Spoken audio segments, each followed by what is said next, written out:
I don't mean these words lightly or say these words lightly, but we are facing the greatest threat that we have faced in New South Wales since the pandemic started. And it's up to all of us to turn things around, because at the moment the numbers are not heading in the right direction, but we do have the ability to do that. We are still in a zone where we can change things as a community if we all work together, and I want all of us to have that aim, to have that goal. We cannot live with this variant. No place on earth has it, and no place on earth has, unless they have their vaccination rates much, much higher than what we do, because otherwise it subjects the population to thousands of hospitalisations, thousands of deaths. And I know that we're a bit complacent. There's a lot of commentators who argue it's not a serious disease. It is a horrible disease.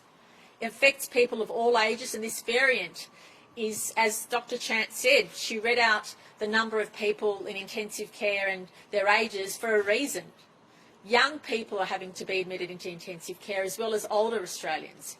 And we have to be aware of that. We can't be complacent. And again, if we see images overseas of some countries living with this, it's only because their vaccination rates are at least around 50% of the population or higher.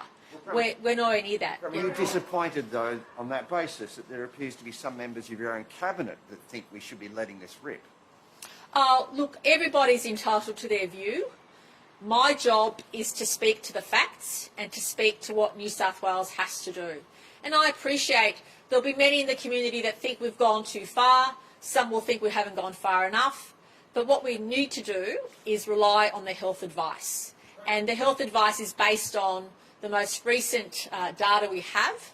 And I just urge everybody to get out of your head, please acknowledge we cannot live with this whilst the vaccination rate is only at 9%. It is not possible, and I don't think anybody in my position would subject thousands and thousands of people to hospitalisation or death. And I should also say, equally, the economic impact will be devastating, because if you think you can live with this and it goes wild in the community, nobody will be going to a restaurant or a bar when there's thousands and thousands of cases, thousands and thousands of deaths. Nobody's going to want to leave their home. So I want to stress that the economic impact of trying to live with this is as severe as the health impact.